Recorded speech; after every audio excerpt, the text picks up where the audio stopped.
it is imperative that we cut down the 17-year gap in translation. I mean, people need these treatments now. And what's fascinating to me is that even though we talk about wanting to really ground and anchor in the science, which I do believe in, the science that we have, even when we go through 4 or 5 RCTs, in and of itself is already incomplete because it's missing key voices, key experiences, right, and key scope of humanity, right? So we have to include more of the community, more of the patient population, and how we understand those data in general.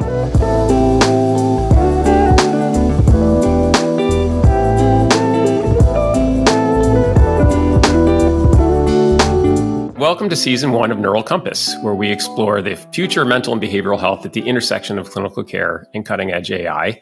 I am your host, Mark Jacobstein, co-founder and president of Jiminy Health, and I am really excited to be here today with Dr. Amber Childs, who is a psychologist and professor of psychiatry at Yale.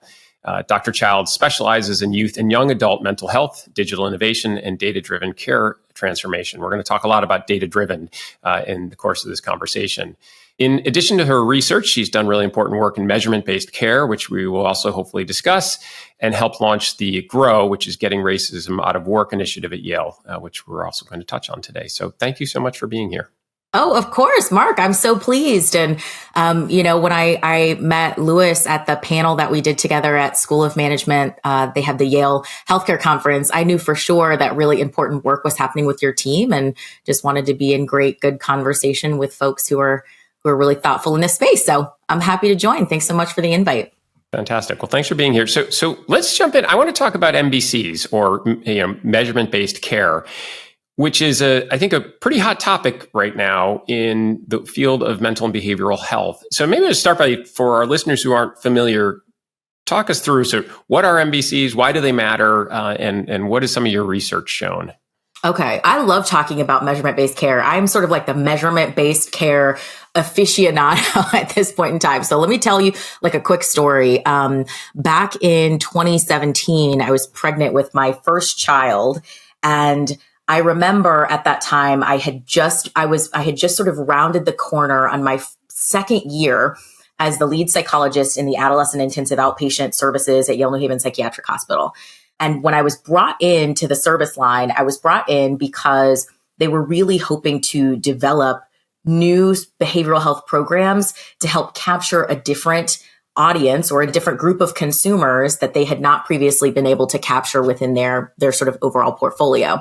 And so I came in with this radical idea at the time, which was, what do we understand about the population that we're actually trying to serve? And what are the that speak to our understanding of that population? And yet let's use that to help us build out the service line, as opposed to only thinking about some of the, and maybe this isn't a fair assessment, but instead of sort of overly weighting the business and revenue objectives that we want to obtain. But how do we do both of those things? So Sure. I was sort of bringing in this notion of how do we do data-driven programming, and then as a function of that, data-driven care. So I was doing a lot of that work for the first 2 years of really trying to understand who folks were, really implementing some data-oriented processes of, how can, in youth populations, we need to understand things both from the youth perspective, but also from the caregiver perspective, because they're a key member of that ecosystem. And sort of how can we bring both of those two data points together to help us really get a good, clear understanding of what's happening for kids and teenagers. So I was already sort of tilling the soil around data-based care. So cut to 2017, I go away, I have my baby, I come back. January of 2018, the Joint Commission says, okay, everybody, guess what? We are requiring that people use measurement-based care, which is this data-driven process that we're going to use to begin to adjust meaningfully the course of someone's treatment over time. And, imagine me, I'm sitting here thinking like, oh my gosh, this is sort of what I've been saying. How do we use these data to inform what we're actually doing? So it was great news, I think, from a data standpoint. But at the same time, there wasn't any sort of implementation guidance to support that. So I'll talk about that in a second. So let me tell you what measurement-based care actually is. Measurement-based care is this practice of routinely and systematically collecting data about what the patient says is happening in their experience, and then getting curious together as the patient and the provider in the context of your care relationship about what those data mean, and then how you can use those data in very strategic ways to adjust the course of that person's care over time. So what's a good example of the sort of data that you're extracting, and then how might that modify somebody's care plan? Traditionally, what it looks like in a straight ahead way is I'm going to, work with a person on reducing, for example, symptoms of depression. And this is a very sort of reductive example because that's not exactly what people are coming into care to do. People have a sort of full scope of humanity.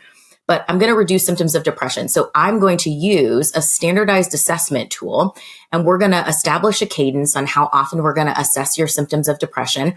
Then we're going to get curious about what's happening sort of proximally, like what happened in the weekend before you filled this out, and how can we stack up these assessments over time to try to look at a trajectory and pattern. So we notice, gosh, every fall, I'm noticing that there's this really big increase in your symptoms of depression and it starts to go down.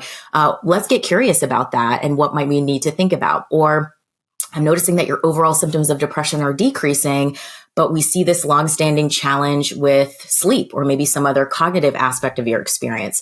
Do we want to make an in-session tweak to that particular element so that we can target that more fully? So that might be what we would do. And I think there's some creative ways that we're hoping to bring in data and assessment beyond that sort of standardized symptom report that would allow us to have more of a 360 view about what's happening. This feels so important to me. And I will tell you, just to bring in my own personal experience, I've always been shocked. So, 25, 30 years of therapy with 4 or 5 different therapists on 2 different coasts. Personally, I have never had a therapist do a formalized assessment that would allow them to measure GAD-7 or PHQ-9 scores or other measurements of anxiety, depression, things that maybe they've been working to alleviate.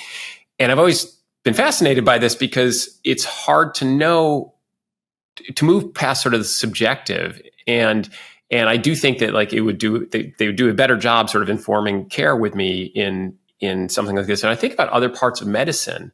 It's surprising it sort of happens so late in psychology and psychiatry, I think. But I'm very happy to see the measurement-based revolution occurring. And in your own sort of practical experience as a therapist, do you feel like it changes the trajectory of the therapy often with your patients? If we're doing it the way we're supposed to, it absolutely should, in some positive ways. So I think the keystone things that we see is, as we all know, and I think that we've seen repeatedly throughout sort of empirical science around behavioral health treatment, is that the therapeutic alliance and relationship really is a strong predictor of overall outcomes. Right. And because measurement-based care is this standardized practice that really fosters shared decision-making, there's a lot more of an opportunity, we think, mechanistically, to really enhance that therapeutic alliance. So, a lot of times in populations of color, for example, one of the primary challenges in these sort of differential outcomes that we see for folks is patients of color saying things like, well, I'm just not on the same page with my provider. Right. I agree with the treatment course that we're having, or they're not hearing my concerns, or there are challenges sort of writ large around the alliance. And so might this be a tool to sort of bring us together so that we have something we can lay out in front of us that gives us at least some data markers to then begin to examine and improve alliance. So that would be, I think, the big element in my own mind. Then, clinicians, we want things to be good. This work is really hard. And we want to see the best in our patients, and we want to see the best in ourselves. But clinicians are really not great predictors of their patients' overall treatment trajectory. We're not great predictors, unfortunately, of deterioration that might be happening in our patients. And so the other sort of benefit of using this measurement practice is that it allows us to be better able to detect when treatment is not on track so that we can intervene appropriately. I love that. I mean, one of the things I think a lot about is what it's like to actually be a human therapist. So I have a sister who's an LCSW, lives in Hyde Park, Chicago, has worked most of her career on the south side of Chicago, working with a variety of different populations from, really disadvantaged youth on the South Side to neurotic undergrads at the University of Chicago and everything in between. And one of the things I always think about in terms of the job is you have to be present. You're listening. You're thinking about the appropriate therapeutic modality. Are we working on restructuring, reframing? How do I respond to this? I got to remember all these things about a patient. It's a very, very sort of multitasky problem that involves also being extremely present. it feels very hard to me to in the moment to also be doing a great job of assessing. And so having some sort of structure where you're more formally extracting data and then doing an analysis strikes me as an incredibly useful tool to, okay, so now I can actually measure these things. The other thing that I think worth noting is you mentioned sort of the economic issues in healthcare. I fortunately spend some of my time talking with payers and how they think about behavioral mental health. And one of the challenges that they have with behavioral mental health is that if you're not practicing measurements-based care, often they don't really understand, they don't know how effective a given therapist is, a given therapy is, the particular treatment plan for a patient. Somebody's been on therapy for years. Is that because they really need it or because actually they're fine and they're still paying for it? And so there's all sorts of exogenous factors too that I think would be people throughout the ecosystem ought to be excited about measurement-based care. And so one of the things I'm curious about is, do you get a lot of pushback from anyone, from whether it's therapeutic, from the therapist, from the patients, from the payers, anybody sort of involved in the care journey, or is this something that sort of universally people are excited to pull through? Oh, Mark, I think there's a lot of different, I think there are really complicated feelings about measurement-based care. On the one hand, people believe and understand that with measurement-based care, people get better faster, they drop out of treatment less, and they improve more. And there's a lot of clinicians who are down for that revolution. I meet very few clinicians who are like, I'm not above using anything that I can to help my patients. Right. And at the same time, the way that measurement-based care practices have been implemented has really struggled in that regard. So there's a lot of challenges from an implementation standpoint that really, I think, damper the enthusiasm. And I think one of the key ones beyond, let's say you get a really great measurement feedback system, you really have an integrated sort of EHR interoperable system, there's really low friction for the patient. It even spins up for you some things that you can put in your documentation. And let's say that piece is taken care of.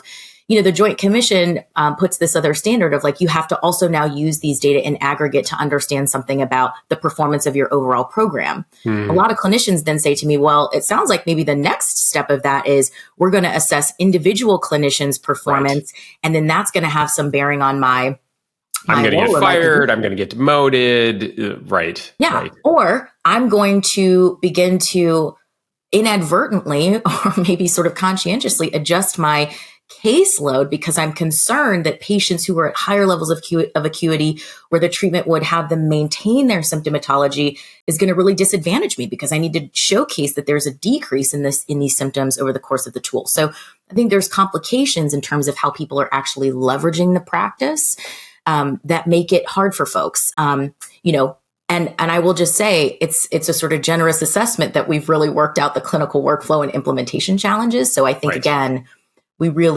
there's a lot of work and progress that's happening in that regard. On the patient side of things, I think there's a lot of opportunity. If we can get clinicians to figure out these sort of implementation challenges and if we can help clinicians understand this as a tool to also demonstrate the value of the care that they're providing, which I think is what you were getting at before. There's also some psychoeducation that needs to happen for patients to understand that this is an empowerment tool for them and how might they best really leverage this. So I think that hopefully as we address those things in the progression of the practice, we'll begin to smooth out some of those issues. We also got to figure out what we're calling it. So there's a big, huge beef about, is it measurement informed care or is it informed care that includes measurement, and what goes first, the relationship or the measurement? So, MBC isn't really catchy, I will say. It needs some marketing or some branding minds around it. Yeah. It's so fascinating. Well, so one of the things I think, you mentioned sort of the resistance of figuring out the workflow for all this. And one of the other things we spend a lot of time thinking about, Jiminy, is that if you're lucky, a therapist has 1 hour a week, typically maybe more like 45 minutes once a week with a patient. And there's a lot to get done in that time. And so if some of that is consumed with a new workflow, that is just that much less time for me to do any of the other things that I was hoping to take on during that time. Establishment of therapeutic alliance, figuring out what I should be doing with your care, figuring out what's happening in your life.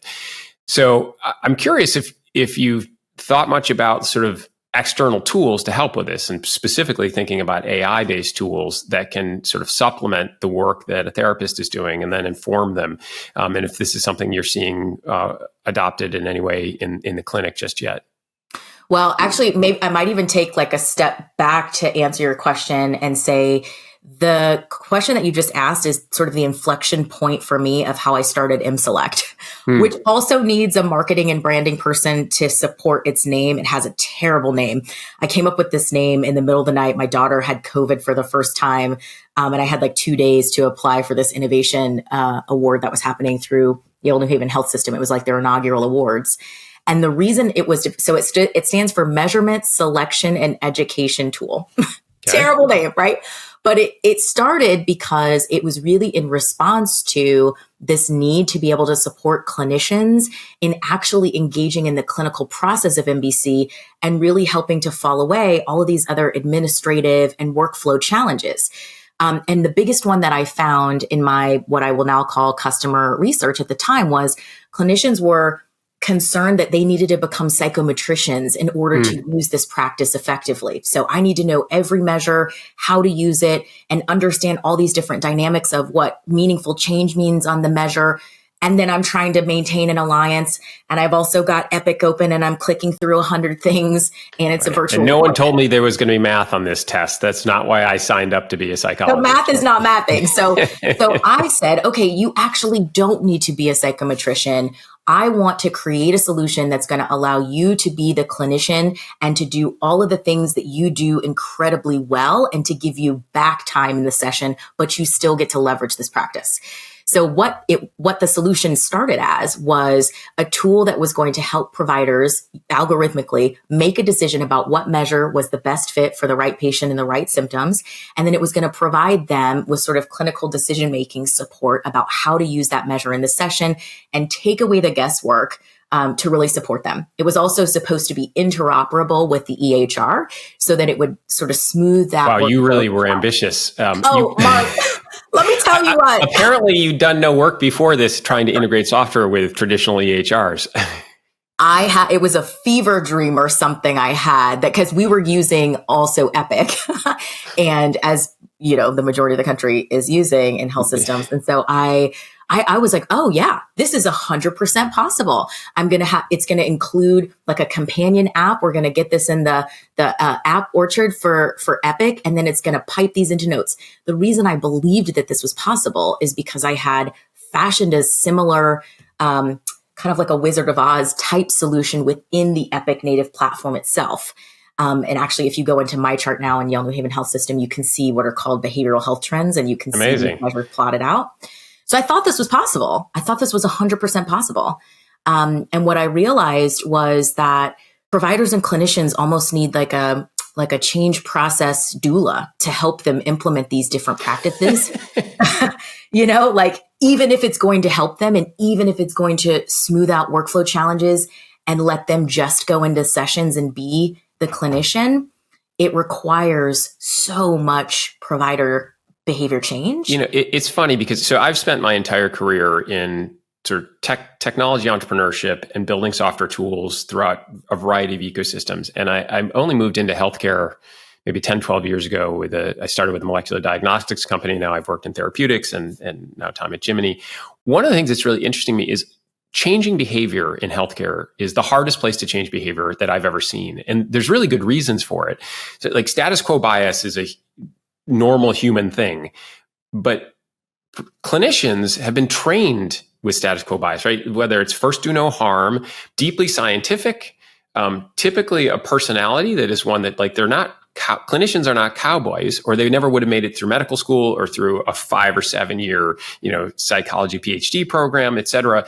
And so this intersection of sort of personality type, the training is be very, very careful. We don't change things until we see an RCT and we read the methods. And it was from, an august journal and great KOLs. And even still, I want to see 3 papers that back it up. Mm-hmm. That's when I might start to change behavior. We've seen 17 years to change patterns of behavior in medicine is pretty typical.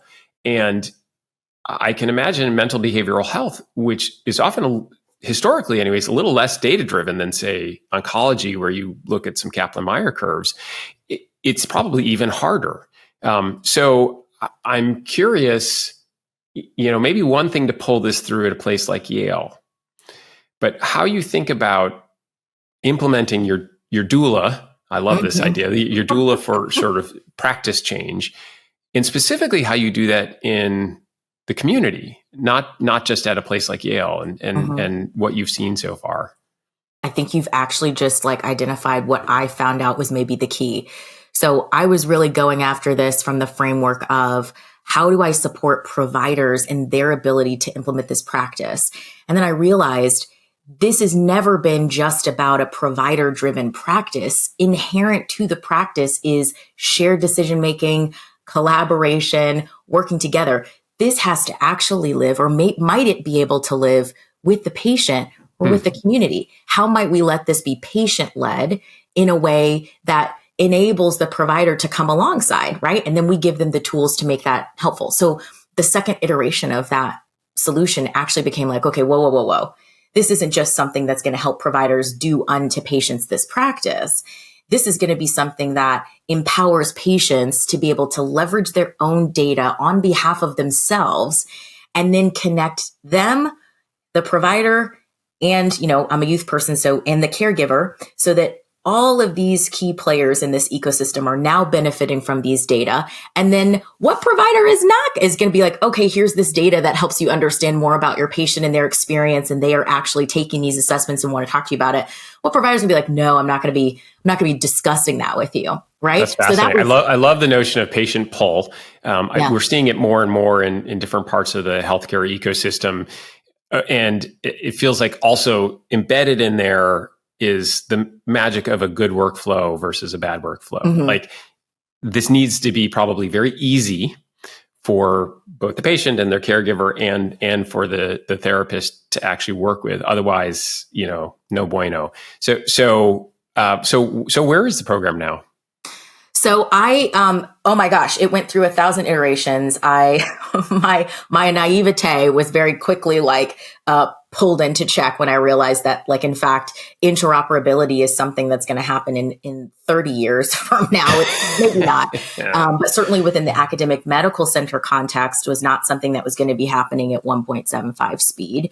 And to your earlier points, it is imperative that we cut down the 17-year gap in translation. I mean, people need these treatments now. And what's fascinating to me is that even though we talk about wanting to really ground and anchor in the science, which I do believe in, the science that we have, even when we go through 4 or 5 RCTs, in and of itself is already incomplete because it's missing key voices, key experiences, and key scope of humanity, right? So we have to include more of the community, more of the patient population, and how we understand those data in general. So the product itself iterated to become that tripartite solution, which was going to be sort of youth-oriented, mobile-first video, self-guided evidence-based treatments that used measurement-based care, routinely assessed teens and sort of algorithmically changed the treatment that was being provided, and then use those data to provide curated strategies and insights to caregivers in a separate portal. And then finally would provide clinicians with clinical decision-making support and sort of summary guidance of what those data were from the patient. I was able to secure some different accelerator awards and develop an MVP for the product. And there was a company that licensed the intellectual property briefly for that work so that they could really help that advise the clinical aspect of their solution. They had a really great patient-facing solution at the time. We wrapped up some work at the very end of December in 2024 and just related to how that business was moving and shifting. We didn't have the opportunity to build those components out further, but really the ideology of making sure that data is working hard on behalf of patients, but that's also advising clinicians and key stakeholders is still very much alive. And I'm looking for places to continue to plug and play those. Well, first of all, amazing work. I'm always struck by the similarities between what it means to be a good sort of clinician scientist and what it means to be a good entrepreneur. My wife is a physician scientist, and I see sort of what's the happenings in the lab, and it's sort of rapid iteration on hypotheses, right? It's hypothesis, experiment, result, new hypothesis again and again until you find the answer. And similarly, a lot of this comes down to sort of like velocity. There's always a touch of luck, of course, but like velocity of learnings and willingness to see what the experiment is actually telling you as opposed to what you wanted it to tell you. And that's where sort of the magic happens, whether it's creating a new digital product or thinking about a new therapeutic modality. It feels very similar when I hear the descriptors. The big difference, of course, is I guess when you work in healthcare and you're actually taking care of patients, is certainly there's no move fast and break things, right? These are real human beings who are involved in the care, and that means a whole extra layer of being careful. A lot of the work that you've been doing is in an adolescent care setting, which strikes me. I have a 9-year-old who's a tween, and soon we'll have an adolescent at home, and very excited for that challenge, but also appreciate that it's a tough time. And you mentioned also, for sure, as a result, there's at least one and often multiple caregivers who are involved in influencing their lives. I also think, of course, with adolescents, the peers have such an incredible 100%. Influence. How do you think about that? In an MBC context, how do you think about all the other sort of exogenous factors? This is not just like me telling you how I'm feeling this week. There's a lot more to it. So are you asking more in terms of like the multi-informant report that is probably needed to better understand? How do you actually literally what's the product experience is the way a product person would say it. So how do you get the caregiver involved? And you'd mentioned even with the adolescents that you built mobile applications, sort of I always think of this like bringing the medicine to the patient where they are, right? And everybody's got a mobile phone. They engage with their mobile phone. This is a great way to do it. But sort of how do you think about that for say the caregiver? They're probably not sitting in the session necessarily with the therapist. Yeah. I would say this to you as a provider in our intensive outpatient program, for example. I've worked in so many different settings.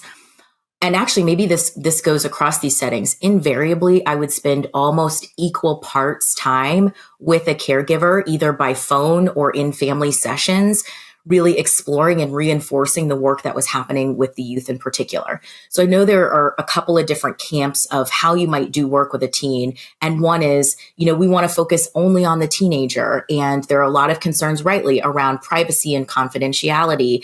The reality is that teenagers do not exist in a silo. I think you've pointed this out rightly, that there is a really broad, actually none of us do, to be honest with you. Sure. But there's a really broad and I think proximal context to what it means to be a youth. Like you probably still live in a caregiver's home, right? It was just a big article in the New York Times last week about the importance of siblings, which we all know. Yeah. People are like in your actual immediate space in some way. You're not just like calling up once a quarter to, say Happy Mother's Day or whatever it might be. Right. So I think that there is necessarily a kind of inclusion that has to happen, and that would behoove us, right? I mean, a lot of the literature that we have says that when you can include caregivers in a treatment process, teenagers are actually, I struggle with the word adherent because it seems very forceful, but teenagers are actually more participatory in their treatment. Better than compliant. Yeah.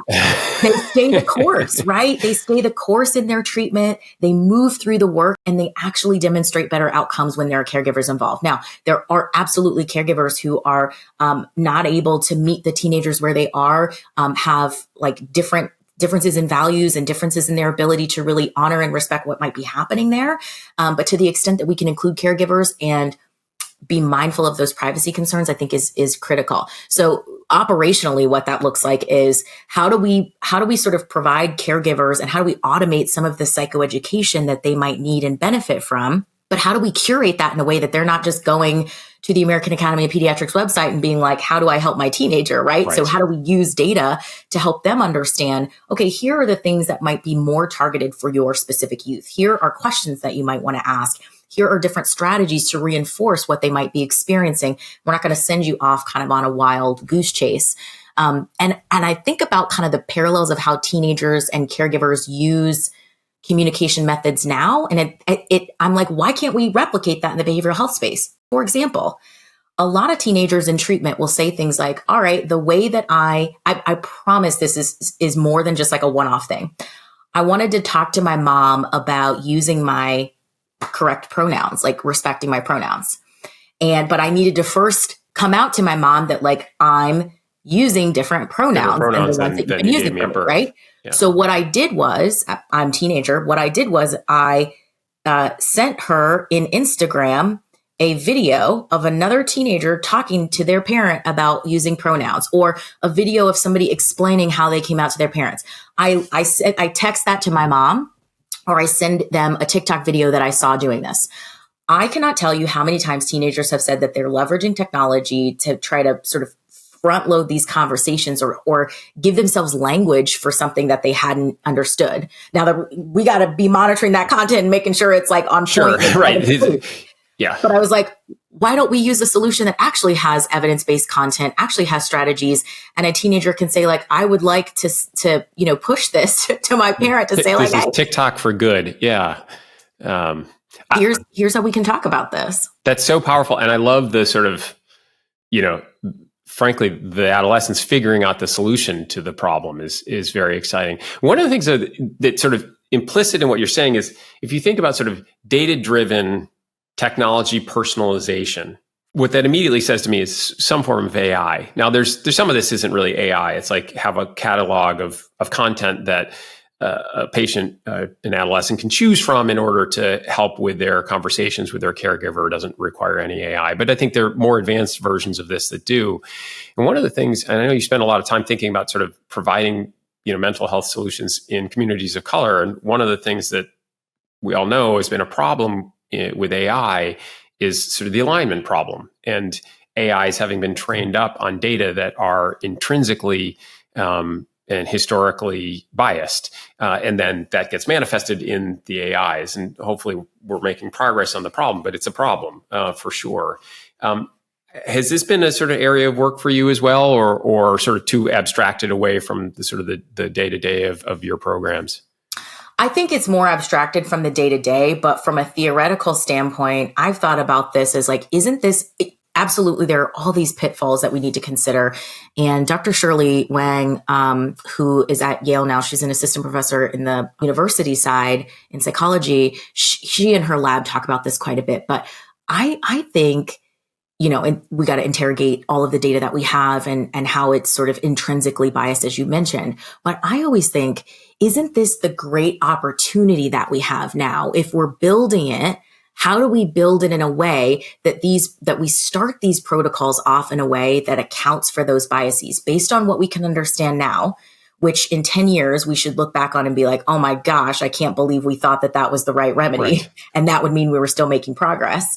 But isn't this the opportunity to actually disrupt that? So for example, with cognitive behavioral therapy, it is old news at this point, right? That like this was not tested on representative populations. It is still the gold standard of care and treatment, right? Interpersonal therapy, cognitive behavioral therapy for depression. That doesn't mean we're not using it, but what people have done is they've sort of iterated on that main block of what the treatment is. I think that AI enabled work and sort of where we're moving now is an opportunity to actually build a different like foundation, right? Instead of saying, let's use the current foundation that we have. And like, then we'll be like, okay, this is CBT for, African-American populations. This is CBT for LGBT people. It's like, what if we're actually making an entirely new paradigm? Yeah, exactly. Yeah. Exactly. Yeah. Well, we spend a lot of time thinking about that at Jiminy because while CBT has helped tens of millions of people and is effective, it was, in addition to all the other constraints, all the other challenges, like it was only tested on a certain population, et cetera, it also worked within the confines of the way therapy could work in a world sort of pre-technology world, right? Where at best, I saw you once a week for an hour. Those were the tools. And maybe I sent you home with a piece of paper to do some exercises. And so one of the things we spend a lot of time thinking like, what is the future of therapy? Like if therapy is helping people live better lives with words, right? I'm curing you with words. What are the best ways to do that? And that may be much more multimodal than just a therapeutic session and related to some of the other earlier conversation, working with your caregivers and other parts of your life and assigning you exercises and all the rest of it. And Should that be CBT influenced?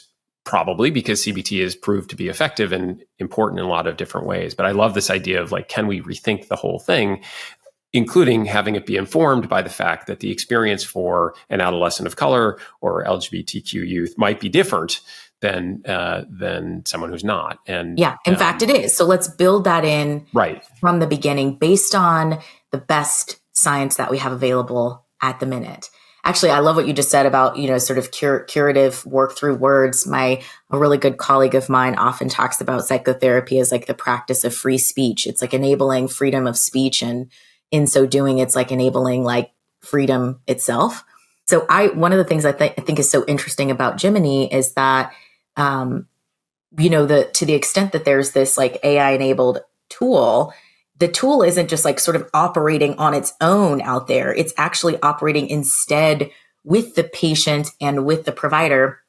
And it will be able to sort of have information about the person that comes from the person themselves. It's almost like a self-study in a scalable way. And that to me, I think is like the power of data, right? It's how do we actually scale these interventions? It's not within the system and sort of we build this in a system and then scale that learning from that system to other systems. It's how do we actually understand what's happening at the individual level and then scale that up across populations, right? So I love this notion of, the AI enabled components of this are driven by the patient and by the clinician. And it facilitates. You can imagine, we're not there yet. I don't want to pretend that we are, but you can imagine versions of this in the future where the Jiminy system, which includes your therapist and the AI, has a much fuller understanding of who you are because of access that you've given it to all sorts of things. I mean, your mobile phone is with you all the time.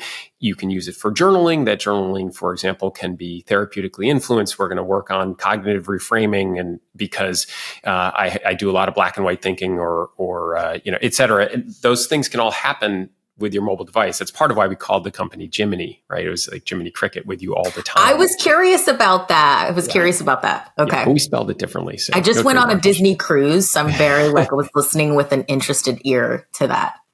Yeah, that was part of the inspiration. So, so switching gears here, I wanted to talk about Grow, which is another program that you've helped to launch. By the way, you must be very busy. There's a lot of, you're not just involved with a lot of these programs. You seem to be co-founder and director of, and appreciate what that means for your busy life. But talk to me about Grow, getting racism out of work, where it sort of came from, how it's developed, and learnings from it so far.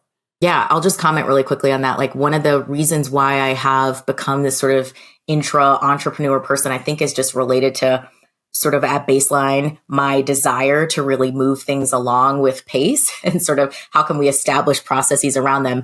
I didn't even know that was necessarily called like innovation and entrepreneurship until someone pointed that out to me a couple of years ago.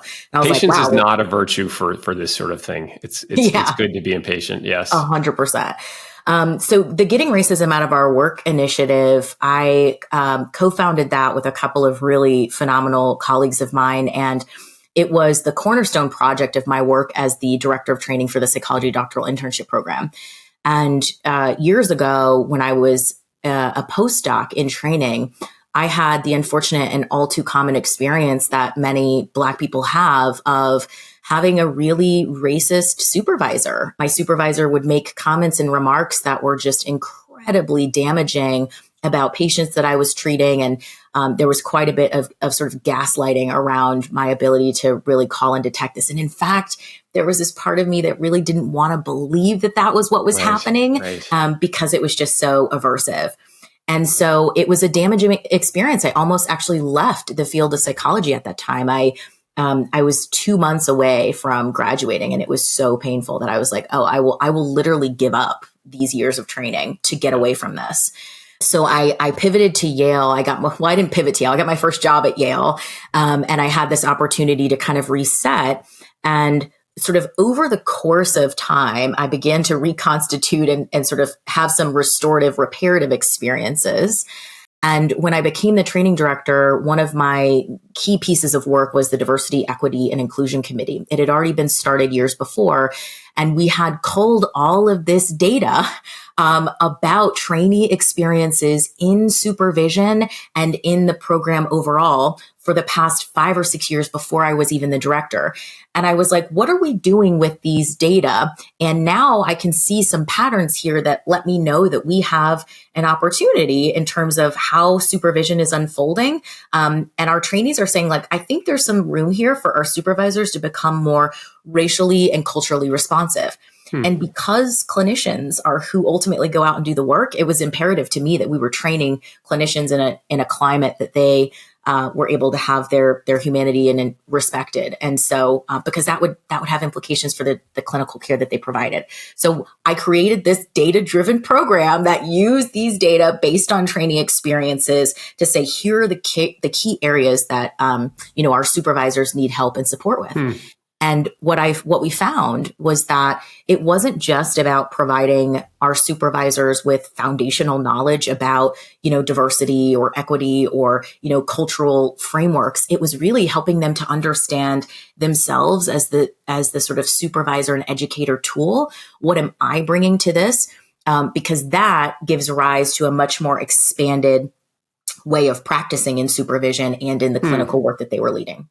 So sort of a self-awareness piece. Exactly, which is the hard and painful work, but it helps you to scale those learnings across all kinds of different things that you can't know and won't encounter until you encounter them in the future. So we created this program, we piloted it, we collected data, and then I realized, supervisors were like, oh my gosh, we need more of this. I did this on a $7,000 budget, Mark. It was wild. We trained like 45 supervisors. We got a wait list. This is why you're a great entrepreneur. Thank you. We got a wait. This was not a shoestring budget. I joke to people all the time. This was a flip-flop budget. So we got a wait list that we built, and then we trained over 100 psychology supervisors and psychiatry supervisors within the Yale ecosystem. We had a buyer from Northwestern University who purchased into the curriculum during its second pilot, where I continue to raise internally. And I realized people want to dedicate themselves to this learning, but they don't have the time to do this. But nobody wants to say they don't have time for diversity, right? Like that just doesn't sit right. So how can I develop this digitally enabled program that will allow supervisors to do this work? And so that therein is sort of how the GROW initiative was developed. I wanted to make sure it had broad reaching impact above and beyond its core product, which is the main training and program, to a digital program called Grow Seeds, which is still pending because I had a baby and I haven't fully launched that yet. But it does, training in entrepreneurship and innovation for trainees.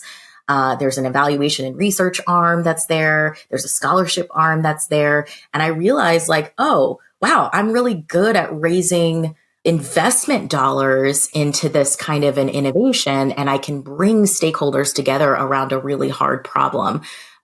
So that's the GROW. By the way, on that note, there's an old quote. I think it was Highland Capital Partners. This is literally from the 90s. Used to have a quote on the front of their website. This is an old august venture capital firm, which says, raising money is not a distraction from the CEO's job. It is the CEO's job.